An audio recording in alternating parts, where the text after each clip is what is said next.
Breakup হয়ে গেছে কিন্তু মুভ অন করতে পারছো না।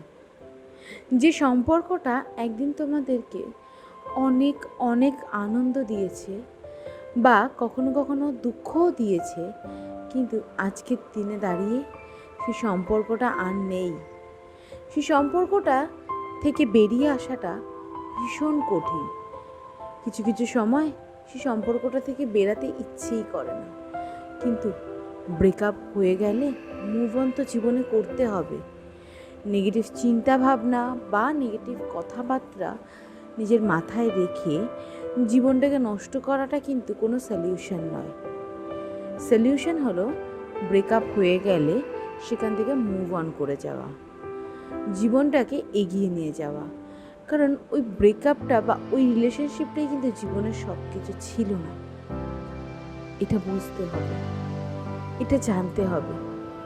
হয়তো যে ভালোবাসার মানুষটা তোমার জীবনে ছিল, সে ভালোবাসার মানুষটা হয়তো কাল থেকে আর থাকবে না, কিন্তু তোমার জীবনটা তো থেমে যাবে না, তাই না? তোমার জীবনে চলতে হবে, জীবনে বাঁচতে হবে, জীবনে ভালো থাকতে হবে। কিন্তু তার জন্য যেটা করতে হবে, ব্রেকআপের পর মুভ অন করতে হবে। হ্যাঁ, আজকে আমি তোমাদের সাথে এই টপিকেই কিছু টিপস শেয়ার করব।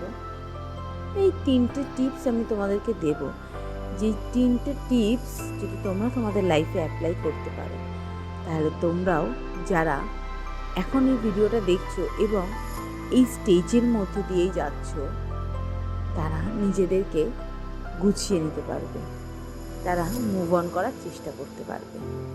তাই আমার সকল বন্ধুদের কাছে একটাই রিকোয়েস্ট, ব্রেকআপ হয়ে গেলে নিজের জীবনটাকে শেষ করে দেওয়ার মতন নেগেটিভ চিন্তা ভাবনাগুলো মাথা থেকে বার করে দিয়ে ব্রেকআপের পর কীভাবে মুভ অন করতে হবে সেই টিপসগুলোই আমি এখন বলবো। তো ভিডিওটা স্কিপ না করে পুরোটা দেখার অনুরোধ রইল। নাম্বার 1, একটা সম্পর্কে সত্যতাটা অ্যাকসেপ্ট করাটা খুব জরুরি। একটা সম্পর্ক কতটা ট্রুথ সেটাকে অ্যাকসেপ্ট করাটা অনেক অনেক বেশি জরুরি। কারণ একটা সম্পর্কে যেমন ভালো দিক আছে, খারাপ দিক আছে, সেরকম সম্পর্কটা যখন শেষ হয়ে যাচ্ছে তার রিজনগুলো, তার সমস্ত কিছুকেই তোমাকে কিন্তু মেনে নিতে হবে। হ্যাঁ, কাল সকালবেলা এমনই একটা সকাল হবে যে সকালে হয়তো তোমার ভালোবাসার মানুষটা তোমার পাশে থাকবে না। এটা ট্রুথ, এটা সব থেকে বড় ট্রুথ। যে ট্রুথ একটা মানুষের জীবনে অনেকটা পরিবর্তন আনতে পারে। কেউ এই ট্রুথটা অ্যাকসেপ্ট করে নিয়ে নিজের লাইফে মুভ অন করে যায়, আবার কেউ মুভ অন করতে পারে না। এই ট্রুথই তার জীবনে হয়তো শেষ সম্বল, এবং এই ট্রুথই জীবনটাকে হয়তো শেষ করে দিতে পারে।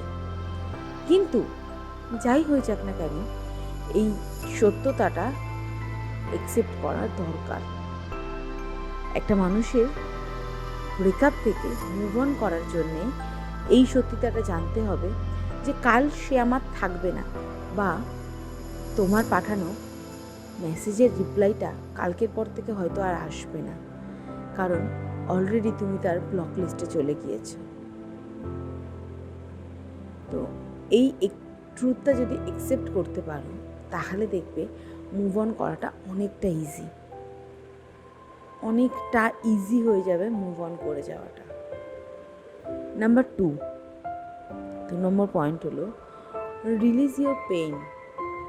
নিজের কষ্টটাকে বার করে ফেলো। তার জন্য কান্নাকাটি করতে ইচ্ছে করছে, কাঁদো, যত ইচ্ছে তত কাঁদো, কিন্তু কান্না একবার শেষ হলে সেই চোখে কিন্তু ব্রেকআপের জন্য আর জল দেখা যেন না যায়। কারণ ব্রেকআপ হয়েছে সামান্য বিষয়।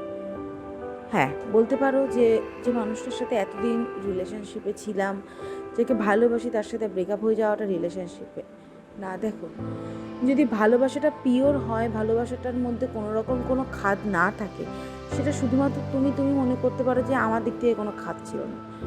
হয়তো তার দিক থেকে খাচ্ছিল, বা সে যদি মনে করে তার দিক থেকে কোনো খাচ্ছিল না, হয়তো তোমার দিক থেকে কোথাও না কোথাও একটু খাচ্ছিল, তাই জন্যই সম্পর্কটা আজকে ব্রেকআপের পর্যায়ে পৌঁছে গেছে। কিন্তু এই ব্রেকআপটা হয়ে যাওয়ার পরে নিজের লাইফটা তো আর এখানেই শেষ হয়ে যায় না। তাই কান্নাকাটি যদি করতে ইচ্ছা করে, নিজের পেইনটাকে যদি রিলিজ করার ইচ্ছে করে, তাহলে কান্নাকাটি করো। কোনো বন্ধু বান্ধব বা বাড়ির কোনো ফ্যামিলি মেম্বার যার সাথে তুমি তোমার এই সমস্যাটা ডিসকাস করতে পারবে, তার সাথে কথা বলো। কিন্তু এই টপিকটা সেই ডিসকাসেই যেন খতম হয়ে যায়, শেষ হয়ে যায়।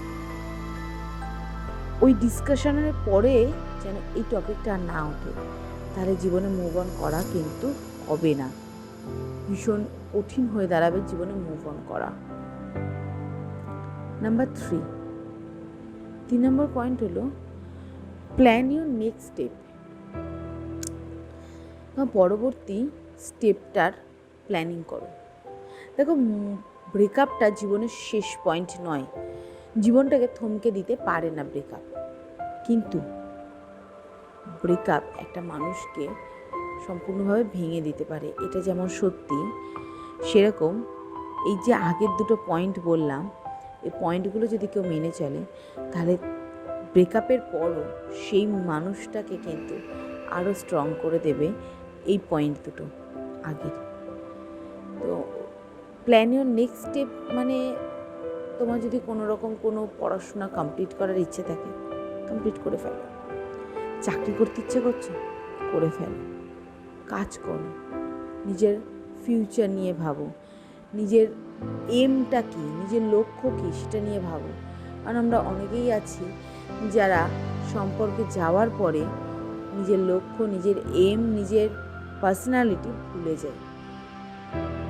তাই তোমাদের কাছে আমার রিকোয়েস্ট যে ব্রেকআপ হয়ে গেলে নেগেটিভ চিন্তাভাবনাগুলো মাথা থেকে সরিয়ে পজিটিভ এই 3টে স্টেপ নিজেদের জীবনে অ্যাপ্লাই করো, এগুলো মুভ অন করে যাওয়াটা তোমাদের কাছে কোনো ব্যাপারই না।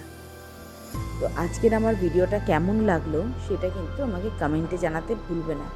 ভালো লাগলে একটা লাইক করে দিও, শেয়ার করে দিও, এবং হয়তো তোমার ব্রেকআপ হয়নি, কিন্তু তোমার বন্ধুদের মধ্যে কারোর যদি এই ফেজটা চলে, তার কাছে আমার এই ভিডিওটা শেয়ার করে দিও এবং তাকে এই 3টে স্টেপ ফলো করতে বলো, যাতে সে তার নিজের সেই টক্সিক জীবনটা থেকে ব্রেকআপ নিয়ে সে একটা সুন্দর জীবন শুরু করতে পারে, মুভ অন করতে পারে যাতে।